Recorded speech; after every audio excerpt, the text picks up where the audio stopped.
right, class, this is the final part of the Chapter 8 presentation. So this is part 3. And after talking about our 6th class, typology, and then focusing on the consequences of social class, social inequality with a focus on poverty. In this final part, we're going to kind of be looking into the future and using that look into the future to discuss the role of government assistance or social welfare programs. So let's first start by considering how this chapter ends, where the textbook author, Henslin, suggests that we might be moving into a society where basically there will be 3 tiers. First of all, one tier will be the wealthy. These are the people that largely are living off of their assets, and over time they will continue to just kind of consolidate assets amongst their group, largely pass them along directly to their children and grandchildren, limiting the ability for the other 2 tiers to have any real significant access to the bulk of those assets. And who will probably most feel that squeeze of being kind of denied this ability to kind of buy their way into this high level of wealth is the second tier, the technically trained. And it's worth noting here, technically trained can mean 2 things. It can mean, of course, you go to college, you go to postgraduate study and get a professional job. But one thing that we have noticed in the last 10 years or so as more people go into college is there has now been a decline of people that have the ability to fulfill like skilled trades jobs. And to be clear, professionals will need people to fix their air conditionings, to handle their plumbing needs, to build their homes. So being a skilled craftsperson is going to remain a very potential, middle class lifestyle opportunity. So the middle tier is the people that have some type of technical training, whether it is in the world of higher education or if it's in the world of skills. And then the final tier is who he calls the jobless poor, but I would also include here the kind of underemployed working class poor. And these are people that largely, whether working or not, just kind of find themselves stuck in the bottom, are unable to move up into this world of being part of even the technically trained. So what you have here are 3 tiers, 2 tiers of which are potentially dissatisfied and resentful of the system. And so when that happens, and this was Karl Marx's whole projection, right, that if people are unhappy with the system, if they feel stuck, it increases the likelihood of revolution. And so your textbook ends with this idea that there are 2 solutions to defer upheaval, according to Henslin. The first solution, and the preferred solution, is pacification, and we'll come to that more in a second. The second solution is militarization of the police, where basically in order to keep the peace and keep people from rioting, revolting, trying to overthrow the system, that we would move to being more of a police state. Don't know how necessarily likely that is, but we have certainly seen countries in which this has happened. Currently, if you are watching some of the videotape or videos that are coming out of Hong Kong, like there are other countries that definitely uses its military, uses its police to violently uphold its authority even against its own citizens. And so, because obviously this is not the ideal solution that we are looking for, it brings up the issue of pacification. And pacification comes out of the word pacify, which someone in my class was like, yes, that's like a pacifier. And yes, that's a good way to think about it. How do we make people feel better, more secure, okay with this system when they're not at the top tier and they probably have been limited access to the top tier? Well, that is through providing them something that makes them feel better about their lives, that prevents their lives from being as hard as they potentially can be. And this raises the question about the role of government. Should the government be responsible for uplifting the condition of the poor or the working poor or even the working class? how much assistance should be provided, what should that assistance look like. So America has, in the 20th century, has had to kind of address these questions, and we have, as we have kind of at different time points in our history had to consider and tweak our social safety net. So a welfare state is a state that provides its citizens a fairly substantial social safety net. That in this case, it's not necessarily socialism in the sense that the government owns and operates all the means of production, but it is this kind of what you sometimes hear people referred to as like socialized democracy or democratic socialism. There is this idea that if it is something that's considered a basic human right, that instead of it living in the world of the private sphere, that it be provided by the government to its citizens. And of course, the other term there for that is social safety net, that the government provides a net to catch people, so that they don't totally fall all the way down the ladder and splat hit the bottom, and the safety net at least provides a certain level of basic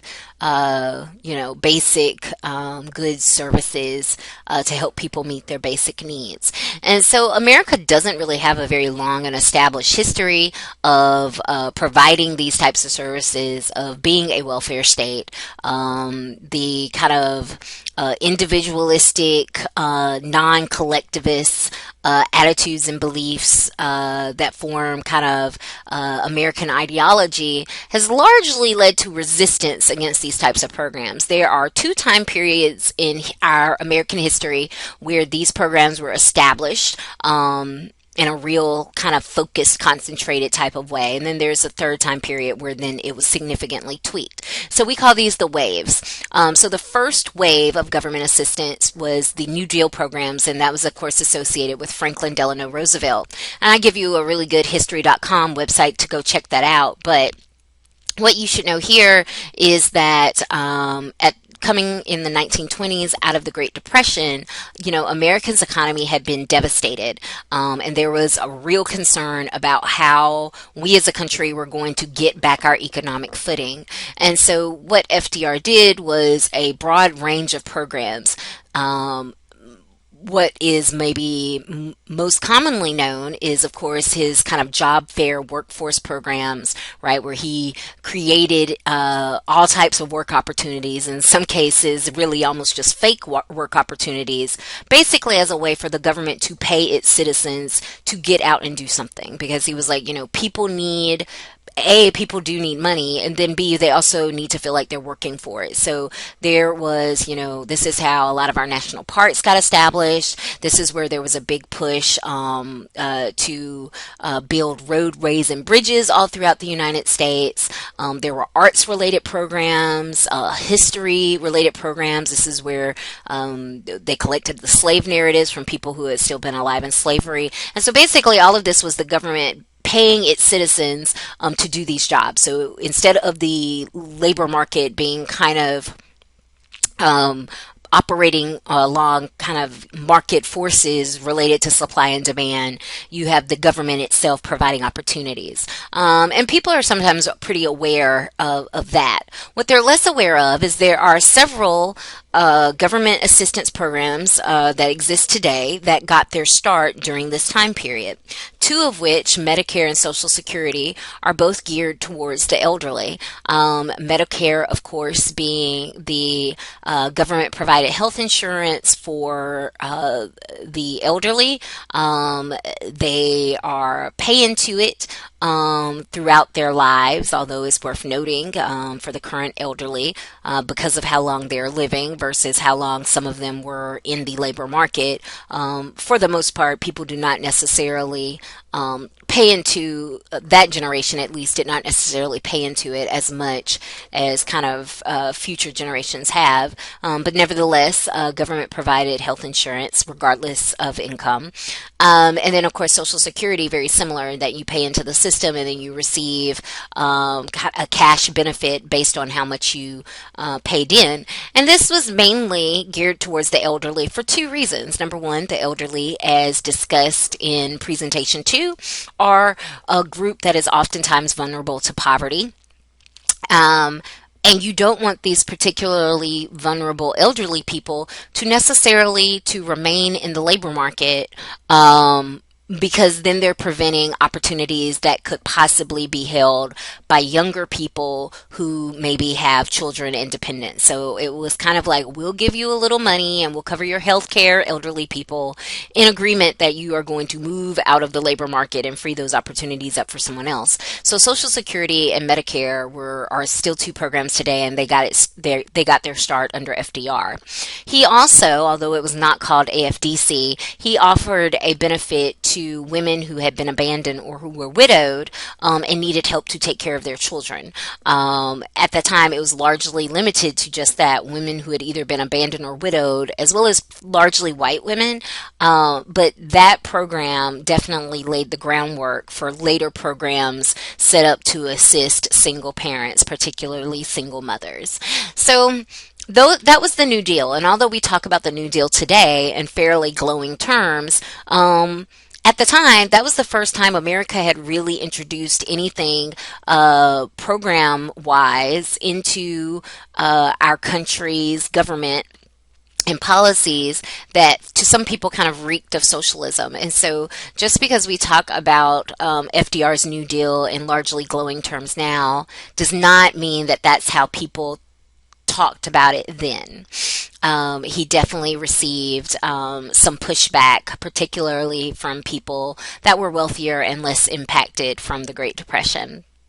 The second wave comes under President Lyndon B. Johnson, who, of course, took over the presidency after John F. Kennedy's assassination. And his programs were called the War on Poverty.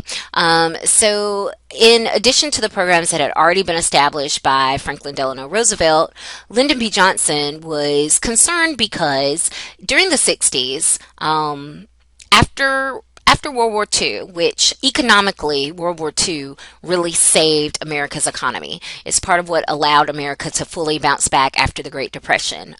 We entered the war later than most of the other major countries, and we just suffered less devastating losses, which means that when it was time to rebuild, the other countries, Europe in particular, were looking to us. And so this led to a period of growth and prosperity in America, particularly during this time period with the help of the GI Bill and FHA loans.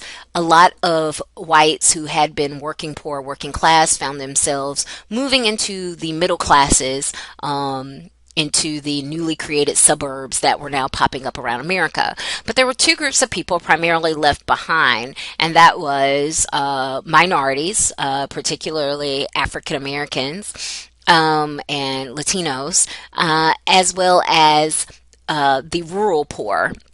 So you want to think about like poor whites in like the Appalachian areas. And so poverty remained a persistent issue there. So Lyndon B. Johnson's War on Poverty programs were meant to address that. So he established Medicaid. Now students often confuse Medicaid and Medicare, but what you want to know about Medicaid is this is a income restricted government provided healthcare program. So for Medicaid, you have to be low income. In addition to that, you need to meet one of the following criteria in most states. You need to be a dependent under the age of 18. You need to be a pregnant or nursing mother. You need to be an elderly person, because elderly people can receive both Medicaid and Medicare, or you can have a disability. Those are kind of the standard criteria, along with, of course, meeting that income criteria to receive Medicaid.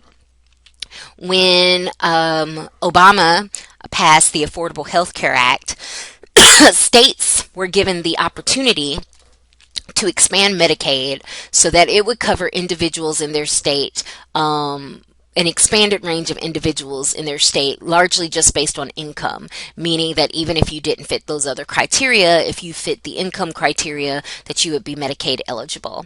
And while several states did adopt this, what they call the Medicaid expansion, a lot of states, particularly those in the Midwest and the South, did not adopt that expansion. So in those states, Medicaid remains what it was, a low income program, low income health insurance program set up to primarily provide health insurance for specific segments of the population. In addition to Medicaid, it was under LBJ that the food stamp program was created in 1964, which of course has now evolved into SNAP. So that program had, from the very beginning, was consistently linked also to providing subsidies to American farmers.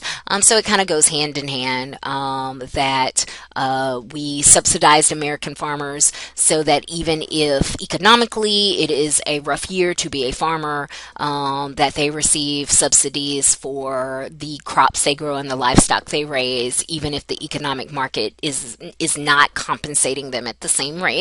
And then for food stamp recipients, once again, this is based around income and household size, but the program has gone through several iterations, but generally it covers certain foodstuffs and in a specific amount based on your family size.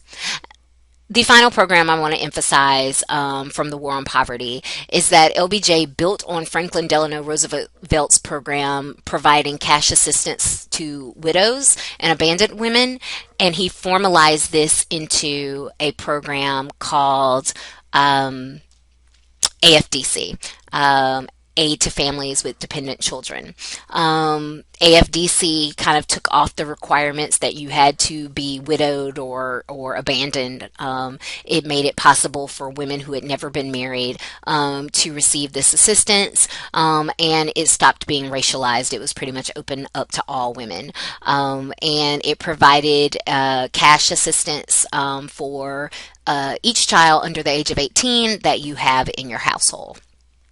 The final wave isn't really much of a wave, it's more of a trickle, because really it primarily consisted of Bill Clinton during his second run for presidency deciding or promising, making the campaign promise that he was going to change welfare as we know it. In particular, the welfare he was changing was AFDC, which during the 80s under Reagan, there was a lot of concern that women perhaps were exploiting the program.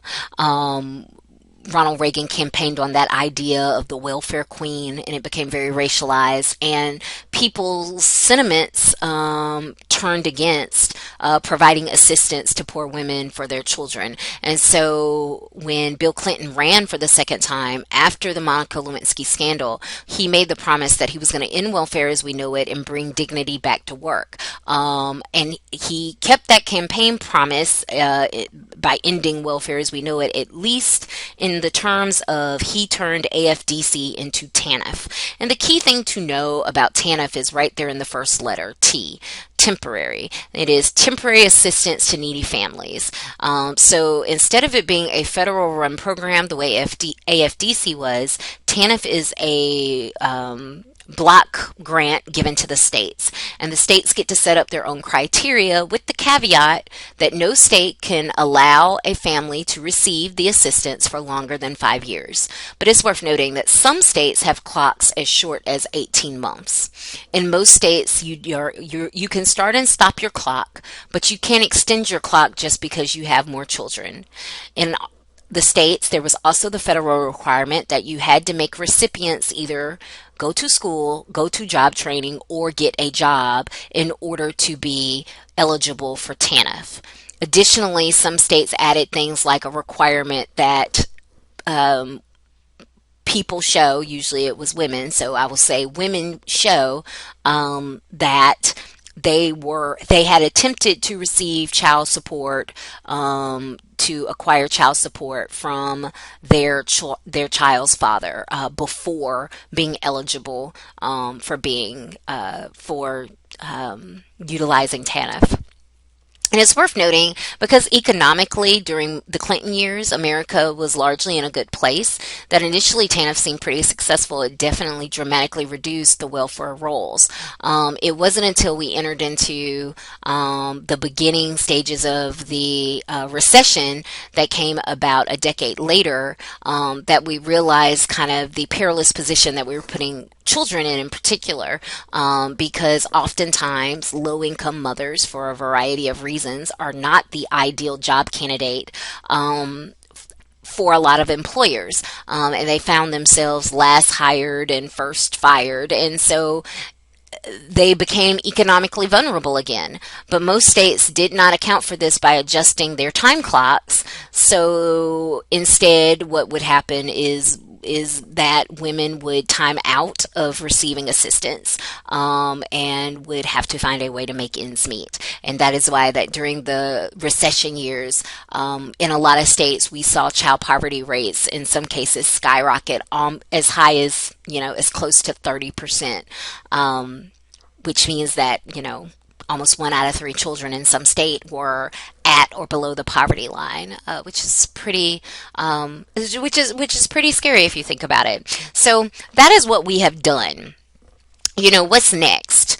The ideas that get batted around for people that are already maybe paying attention to the upcoming presidential election as the Democratic primary is going on. The ideas that get batted around is that, sometimes people have arguments around the poor should get jobs. The problem there is if you think about that lowest quintile, 15% of that 20% already work. So most poor people already have a job. The problem is their jobs are often very lowly compensated. And when jobs are lowly compensated, taxpayers wind up subsidizing those low wages, because then those workers have to seek government assistance programs, or they stop working in order to apply to be eligible for government assistance programs. So that's kind of that problem. The answer in our country doesn't usually seem to be more government assistance, because in general, Americans are fairly anti-safety net. It might have something to do with their perceptions of opportunity, mobility, the kind of explanations that we have as to why people are poor that might make us less sympathetic to the needs of the poor. But if you're a political candidate, and you are pushing ideas related to expanding the social safety net, there will just be a large chunk of Americans who that is not the answer that they want to hear, and that is not going to resonate with them. So your ability to pass that type of policy is going to be greatly hindered. One idea that has come up in the primaries, specifically with candidate Andrew Yang, is universal basic income, which has been practiced in other countries as well as practiced in specific states and cities in America. And this is where you give your citizens, either all of them or those that fall under a specific income bracket, just a set amount of money per month, usually with no strings attached, to do with it what they will, with the thought that some families, maybe $500 to $1,000 is all that they really need to help pull them out of poverty. There has been a lot of success shown when you create programs that focus on lifting up entire communities, and not just individuals. So you've seen the development of what they sometimes call opportunity zones in certain cities, where instead of having individual focused programs, you focus on providing resources and a multitude of programs to an entire area. A very good example of this, if you're interested and would like to read more about it, is the Harlem Children's Zone. A wide variety of programs offered in those blocks in Harlem, everything from daycares to schools to job training for parents, to neighborhood private security and cops. And so, the idea just kind of being that you focus on lifting up an entire community, not just a few lucky individuals within a community. people suggest increasing minimum wage, and there have been states and cities that have increased their minimum wage far beyond what the federal minimum wage is. Of course, the question always is, does this become unaffordable for businesses, particularly small businesses? I don't think we really have to worry necessarily about the Walmarts and the Targets of the world, but for a small business, if you increase minimum wage, how much of an increase can they afford before there is no profit margin? They go out of business and now people have lost their job. And a final suggestion that right now is being batted about in the primaries is, of course, you increasing taxes on the wealthy. In particular, a few years ago, there was much discussion about increasing the inheritance tax. So not so much that the wealthy have a much higher tax during their lifetime, but what they leave behind to their children and grandchildren is taxed at a greater rate. Surprisingly enough, given the very high amount that was kind of set for this policy, a lot of Americans were still against it, which led economists and social scientists to really ponder the question why this was so unpopular in a country where most people are not wealthy. But it's worth noting that failure to increase taxes on the wealthy is going to hold society back from providing any additional kind of programs or any additional kind of public works, because in a tax-based society, where are we going to get our tax money from if not people already kind of benefiting people that are doing well within the population? And so that's it. That is the end of the social class chapter. Lots and lots of material between chapters 7 and 8. Contact me if you have any further questions.